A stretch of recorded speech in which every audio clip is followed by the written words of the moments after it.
चला तर मंडळी, सगळ्यांच्याच आरोग्यासाठी खूप फायदेशीर असणारी, त्यातल्या त्यात महिलांच्या खूप साऱ्या आजारांवर रामबाण उपाय म्हणून काम करणारी खमंग अशी रेसिपी बनवूया।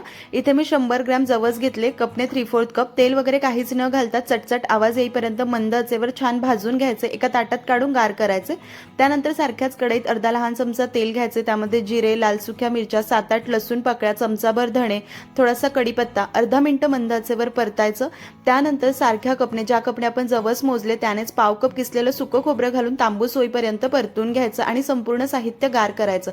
जवस आपल्या रोजच्या आहारामध्ये असणं गरजेचं आहे। यामध्ये ओमेगा 3 फॅटी ॲसिड असल्यामुळे हे आपल्या हृदयाचे आरोग्य उत्तम ठेवते, कॉन्स्टिपेशन होत नाही, कोलेस्ट्रॉल सुरळीत ठेवते, त्याचसोबत हॉर्मोन्स बॅलन्स ठेवते, महिलांचे मंथली पिरियड सुद्धा हे सुरळीत ठेवण्यास मदत करते, व्हिटॅमिन ई असल्यामुळे केस गळती वगैरे थांबवण्यास मदत होते।